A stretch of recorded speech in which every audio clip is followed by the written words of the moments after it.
bring me results or get out, you're fired.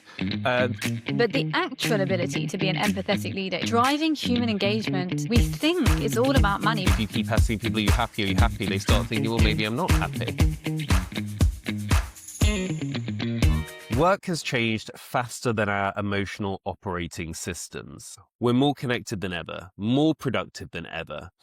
And yet, burnt out, disengagement, and quiet resentment seem to be rising. Today's guest argues that the missing ingredient isn't efficiency or strategy, it's empathy.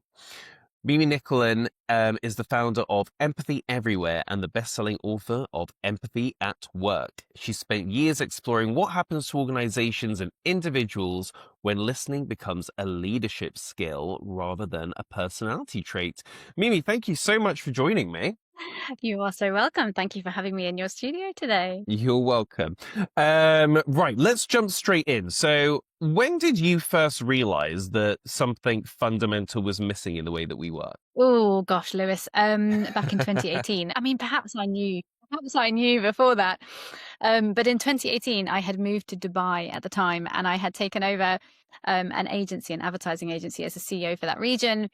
And I moved across the world. And when I got there to that business, I found out that it was, let's say, nearly bankrupt, right? It was a very unstable business, but nobody told me that before I got there. And safe to say, I was very overwhelmed at the time. I, quite frankly, had no idea what I was doing. I had come from very big corporate organizations, and suddenly I was thrown into this kind of startup environment. And I didn't have, or I felt like I didn't have the skills to turn that around. And I went to see a business coach at the time, and she was asking me about my leadership style. And I remember really clearly I was talking about intuition, being an intuitive leader, which is what I thought I was at the time. And she asked me a question which changed my life, because she said to me, Mimi, is it intuition or is it empathy? And at the time, Lewis, I was like, no, why would it be empathy? You know, what has empathy got to do with the workplace? But to answer your question, I then left that session and started to research empathy in organizations and leadership in our world, and discovered something called the empathy deficit, which is fundamentally the lack of human connection in our world. And once I discovered that, well, then I realized that the gaps were everywhere, and everything changed from then. Right. So many things to kind of come off the back of this. You talked about empathy, but you also talked about connection. I mean, we're arguably more connected than ever in our world through technology. So what role has technology and obviously the pandemic and working from home, how has this sort of impacted this situation? Look, I mean, in many ways, but the connectivity issue, the kind of connectivity crisis that we have around us, can't be sort of mapped back to the pandemic, or even to us, you know, moving to working from home. Those things may have impacted, and have in many people's realities, impacted how connected they are to their communities, to their workplaces. But the disconnection reality from a human point of view has been brewing for far longer than that. So the empathy deficit, which is our lack of ability to understand each other, has been increasing for over 30 years. And in that time, we have lost 48% of our empathy, of our ability to use this skill set. Empathy is a skill set to understand each other. So that has to do, like you mentioned, technology. It can be technology. It can be urbanization, relocation, cultural integration. Many, many things impact our ability to connect or disconnect with other people, but it has been growing for a very long time. So I would maybe have kind of thought before talking to you that sort of the opposite was true. And, you know, fair enough, I wasn't around in the 80s or the 70s. But when I look at films of like, you know, bring me results or get out, you're fired, that kind of stuff. Whereas now it feels that companies do have a duty of care to your mental health. And maybe I was talking from a privileged position because I work for a company that really does take well-being quite seriously and has a well-being lead. But is there a difference between, you know, we've sort of got these policies now in many workplaces, and is there a disconnect between but actually meaning it? I think in many organizations, and I hope, Lewis, that yours is one of the wonderful ones, But yes, first of all, I wouldn't think that is consistent. I mean, not even I wouldn't think, I know it's not, because I work with people every day who tell me their realities. So there are still many, I would say, by far the larger percentage of organizations, when you look at the world, who don't have a well-being lead and who aren't taking well-being seriously. So I think your organization is probably in the minority. And sometimes in countries like the UK, which are very developed in these systems, you can feel like the whole world is doing that. But actually, when you step out of the bubble of the island that you guys are on, and that's with the greatest respect, right? But it's an island Mm, nation. When yeah. you look beyond that at the other cultures and organizations around the world, it's often not that same picture. So yes, you're right. In many ways, the conversation is rising, and that's why I get to meet people like you, right, Lewis? I don't know how you found me, but probably on LinkedIn, and probably because the conversation is rising, right? People are interested in empathy in the workplace, in connection and belonging and psychological safety in ways that they didn't used to be. So the conversation is rising, but is the change? I don't think so. Okay, Not yet. interesting. Let me put it to you this way then. Why does empathy feel radical in environments that are built around performance at the end of the day? I mean, because I guess the flip of this could be, it doesn't matter how you feel. This is a job. It's not a daycare. Get it done. Mm. I think the very simple answer, Lewis, is that people don't know what it is. So the people that think this is radical are probably misinterpreting what empathy is. Mm. And you touched on that even in your question there, because you spoke about, I don't care how you feel. But the reality is empathy is a human skill set in understanding, and very often has nothing to do with feelings. It may, right? If I'm your good friend, Lewis, I might meet you tonight in a restaurant and say, Lewis, you look really tired tonight, right? Because you are my friend and I'm empathizing with how I perceive you to be. But more often than not, when we talk about empathy in the workplace, we're talking about human insight. I often say to people, how do you expect to motivate your staff if you don't know what motivates them, right? How do you expect to create well-being if you don't know what well-being means to the people you lead? Because of course, for example, something like well-being, if you are a factory worker in central Mumbai, your definition of well-being is going to be very different from an office worker in central New York, right?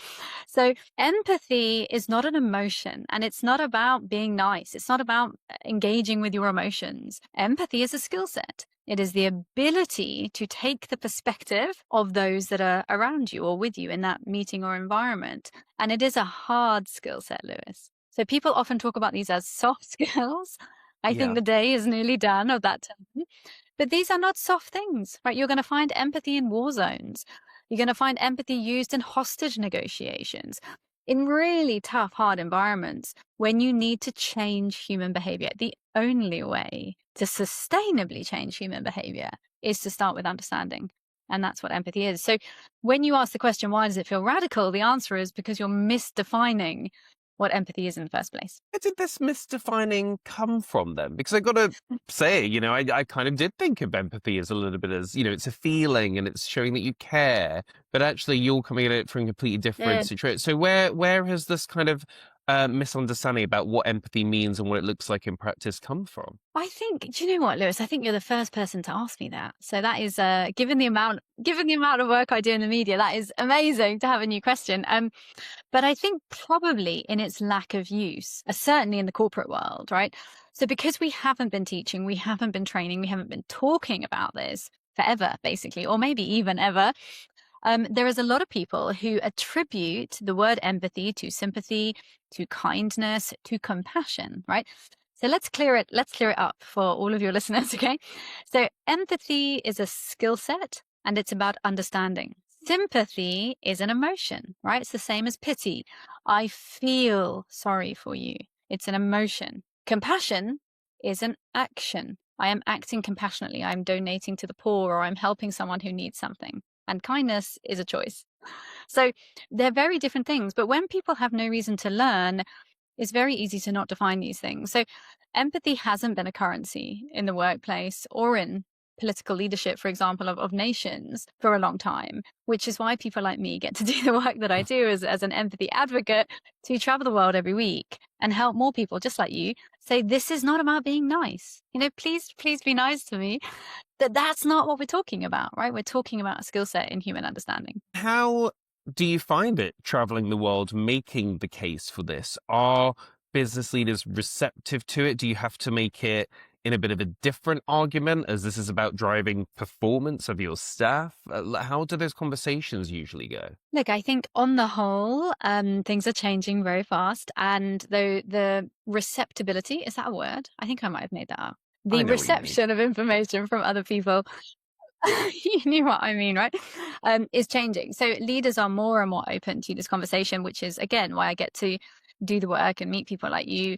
There is now far more understanding about what empathy is and how that's changing. That has changed insurmountably quickly, Lewis. So if I look at just 3 years ago, I would really have to push my way into these conversations. Now, especially in the last 3 months, like the very end of 25, the early months of 2026, the conversation is rising so fast that I can barely keep up with the conversation. It's not always pro, right? Not everybody is pro empathy. Some people might be against empathy or the concept of empathy, but either way, the conversation is rising. And once the conversation rises, you know something is changing. If people are talking about it, there is interest, there is openness to the conversation. So it's changing. I would say different countries have different levels of openness.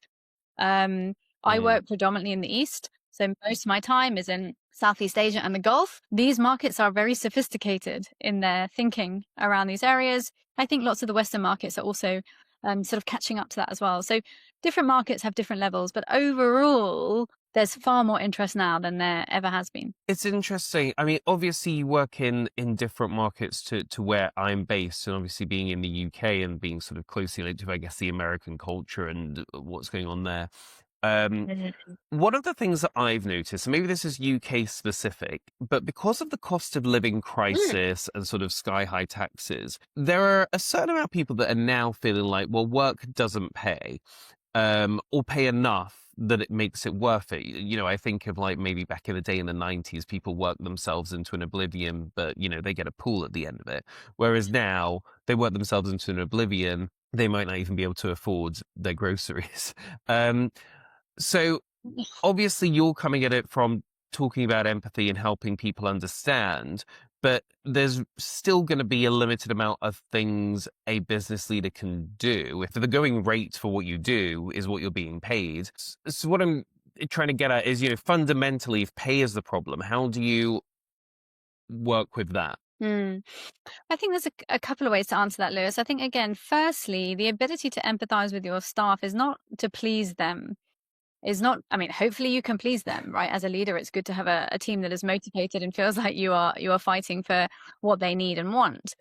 But the actual ability to be an empathetic leader is to understand your workforce. So when I follow the story you just said just then, I think that the way an empathetic leader in that scenario would respond is to recognize the fact I am already paying my team the going rate, right? They are paid well for the jobs they are doing in the market, and they are struggling. Why, right?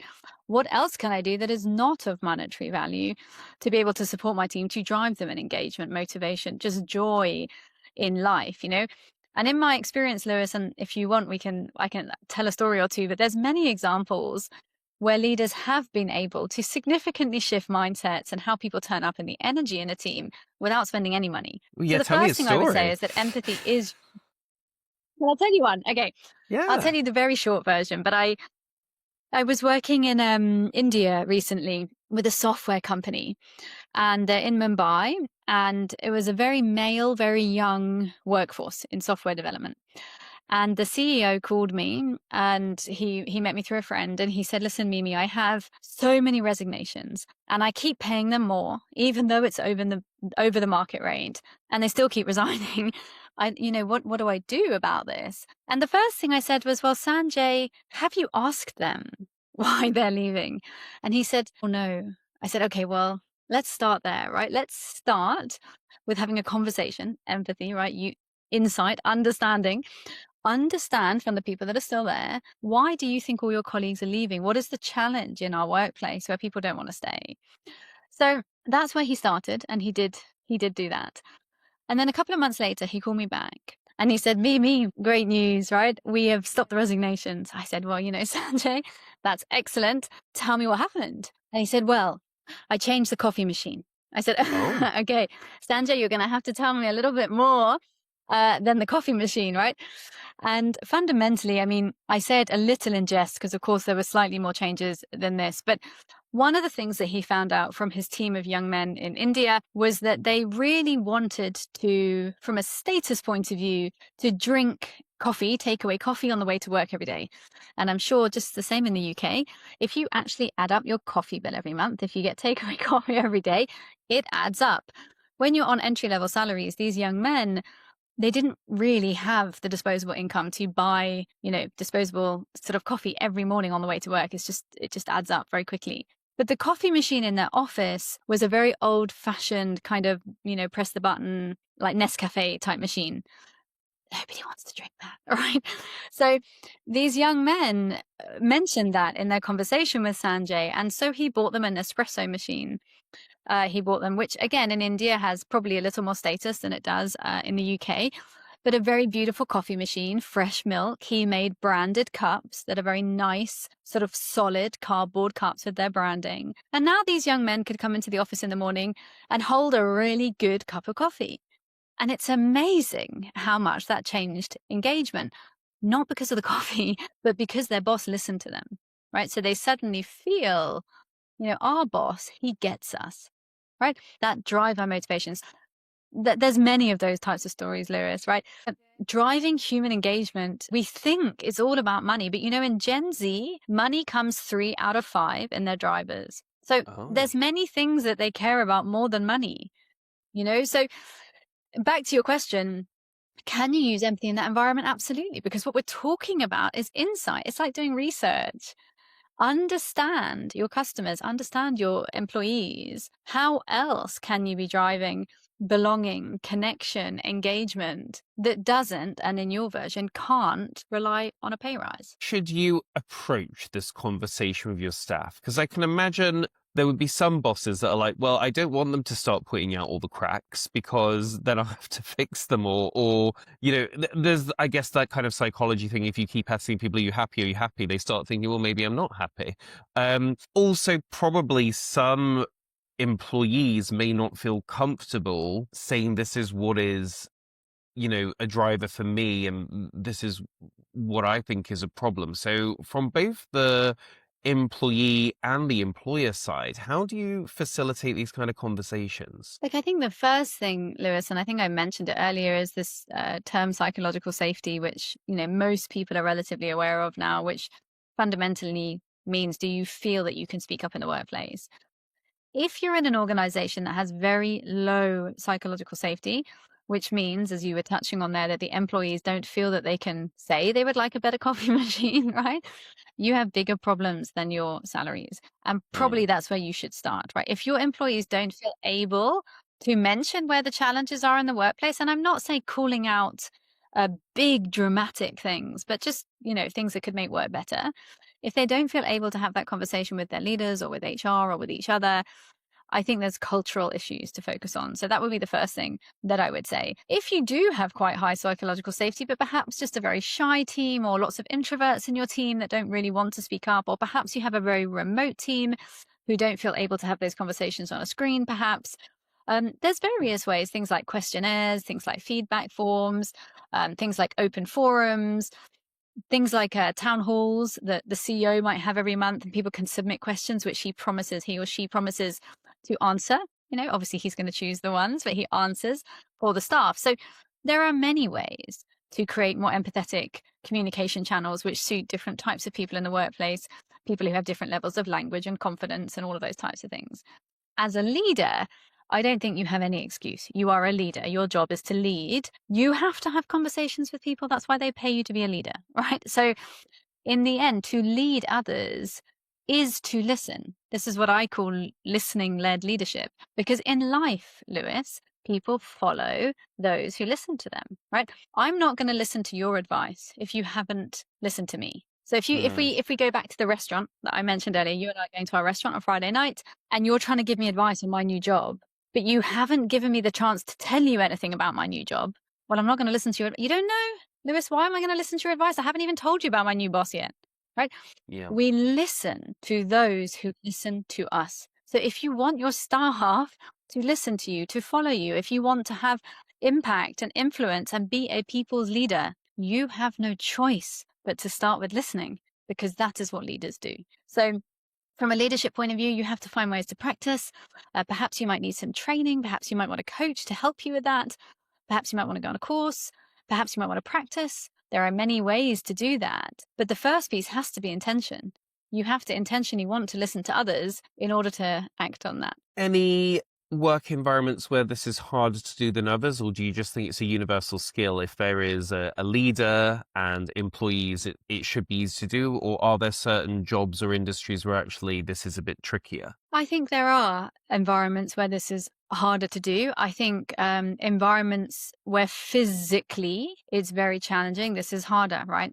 In factories, in fields, around large machinery, on railroads, stuff like that, right? Where it's very hard to create the space to really listen to people in a very physical role. I think there's a very tangible reason why it's harder to listen. I think in very remote teams or hybrid teams, it can be difficult. It's not impossible, right? I see many organizations that do it very well. But again, you have to intentionally practice it and you have to intentionally create opportunity to do it. But if you have teams, in even my own team is in 5 countries, if I want to listen to them, I have to really intentionally say, Lewis, let's have a chat at 9 o'clock. I want to hear about your week or your day and make space to listen, right? I have to diarize that because you're not in the room with me. So I think hybrid teams can challenge.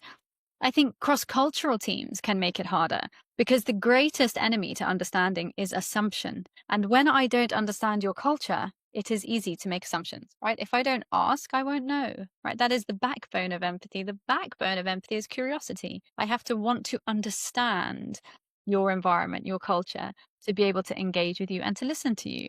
That could be from language to linguistics, the things I say. Things like high context and low context cultures. In many cultures, they might only say 50% of what they mean. And in other cultures, like perhaps more in the UK, people are very open. They tell you everything as it is.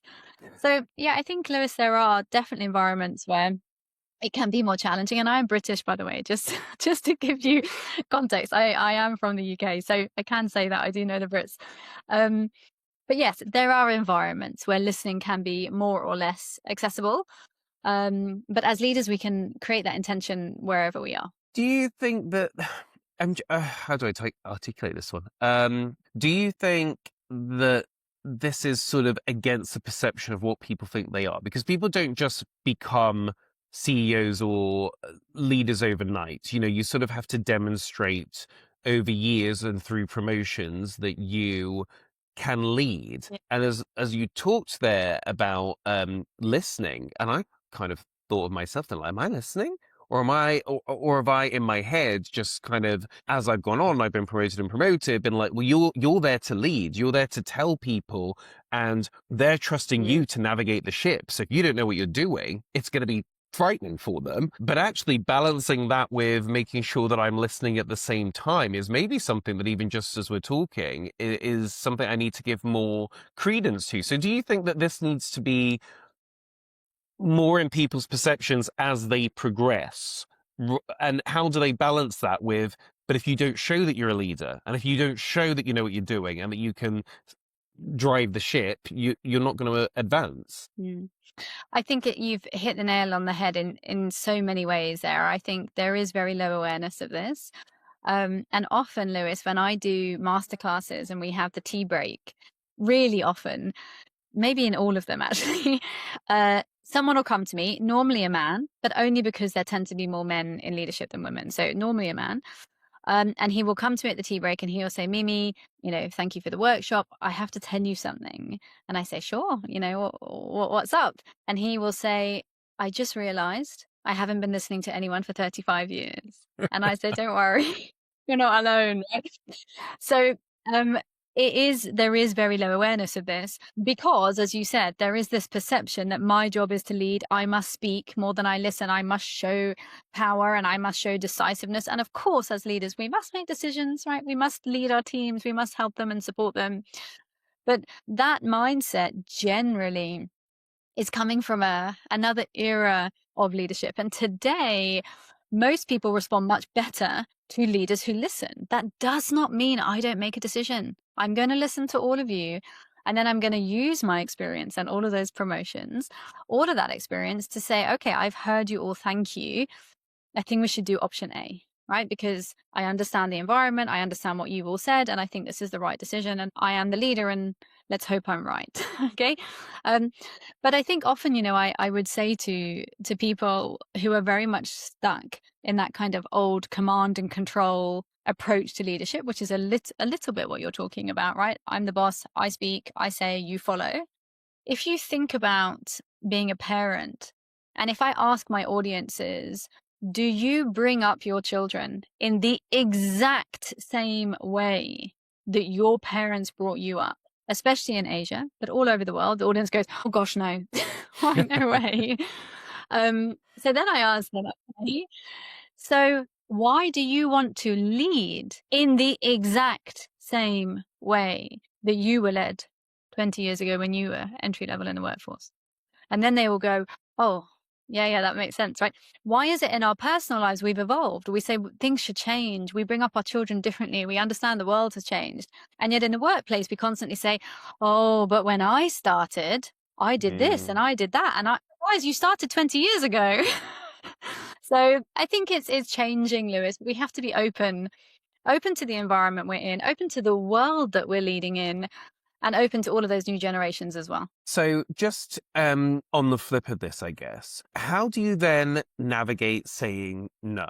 So to use your analogy of the children thing, if I see that there's something going on with my child, I sit down with them and they open up and they say, Daddy, what the problem is that I really want ice cream for breakfast. I still have to say no.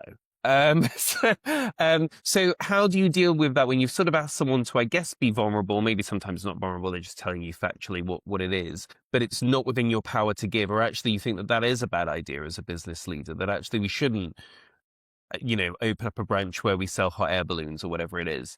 How do you, deal with that? So if we start with the ice cream example, Lewis, you know what I'll use that, right? I'll use that as an example, because I think that if your child, I don't know your child, if my child, they would eat, she probably eat would. ice cream for breakfast every day if I let them. Yeah, okay. That's mine would too. But if she said that, right? I trust my daughter. She's 8 and she doesn't normally have ice cream for breakfast. So if she came to me and said, Mummy, I really need to talk to you, and I say, okay, tell me what's wrong. She says, well, I really need ice cream for breakfast. Instead of saying, well, you can't have ice cream. And she would say, well, why? I'd say, well, because it's breakfast time. Okay, well, why can't I have ice cream? Well, we don't eat ice cream for breakfast. Well, why? Okay, well, now I'm going to have to really think about why don't we eat ice cream for breakfast? Because we eat yogurt. Yogurt's basically ice cream that's not frozen, right? My point is that often we come into these conversations thinking we have to say no because we should say no. I'm making up the ice cream reality, right? It would be the same in the workplace. I would go into those conversations with the intention to listen first, the intention to understand why is it that this person is asking for ice cream for breakfast. In my daughter's case, she definitely has a reason. Even if in the end I said to her, listen, babe, I think we can probably solve your ice cream desire with yogurt, because yogurt's actually really healthy, very similar, just a little bit less cold. Do you think that might solve the problem? Maybe, maybe not. I could convince her. But the point is that I go into that conversation with the intention to listen first, before judging, before assuming, before responding. Why is she asking for this? Maybe she has a sore throat. Maybe she's worked out in her little 8-year-old brain that something cold would help her, right? Maybe she's very tired and she knows when she has ice cream, she feels more energetic and she has to go to school. I'm making it up. But if you go into conversations with that open-mindedness and the intention to listen first and to understand, you will find not only do you learn as a parent, as a boss, as a leader, right? But their response is different. Because again, back to what we were saying earlier, people listen when you listen to them. So by the time I've listened to my daughter and I've understood her, and I then say to her, do you know what? I have a better idea. I know you'd like ice cream, but how about we have yogurt and I put a couple of chocolate sprinkles on? It's going to give you that same sweet thing. She's going to go, oh, it's a good idea, right? Because I listened to her, right? She feels, okay, Mummy listened. She understood. Okay, she gave me an alternative. It's not exactly what I wanted, but she understood me. It's the same in the workplace. Often I can't give you what you want. You want a promotion. Global team in New York says no promotions this year.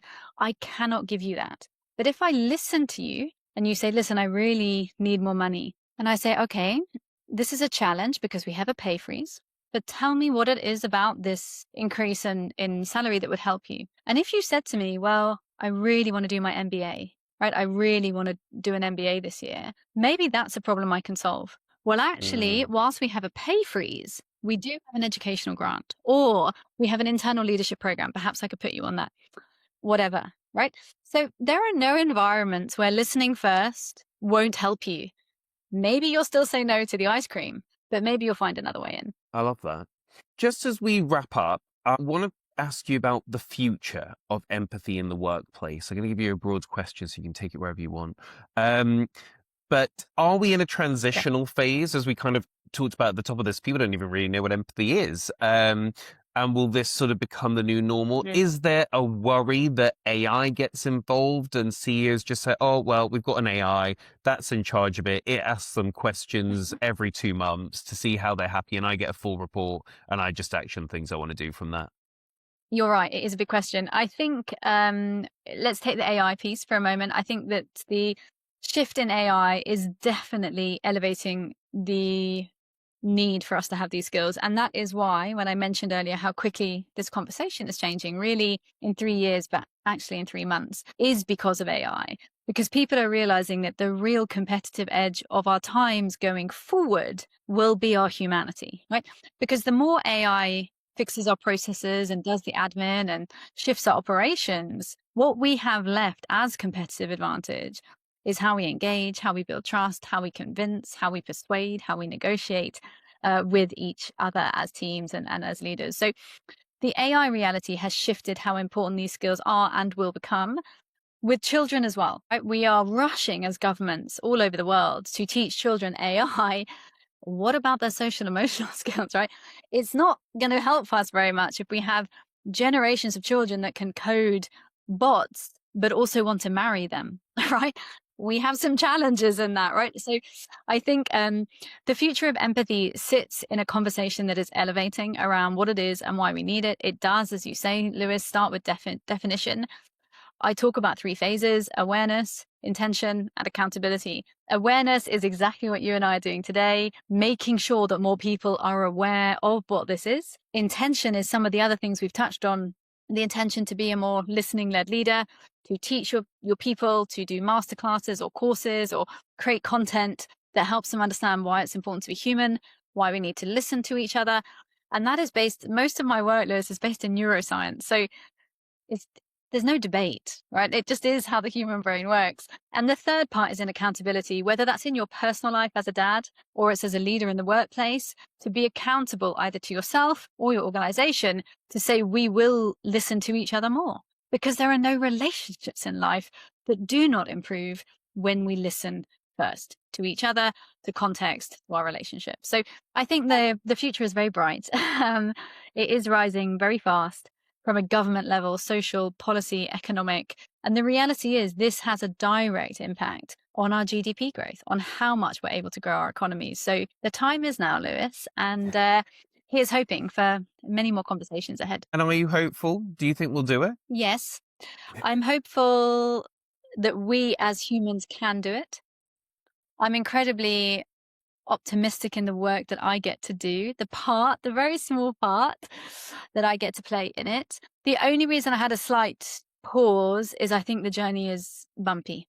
I think we have a lot of things that we have to overcome and go around in order to persuade enough leaders at the top of our shared and mutual humanity and how important that is. And as I said, from a neuroscience point of view, from an economic policy point of view, from children of the future point of view.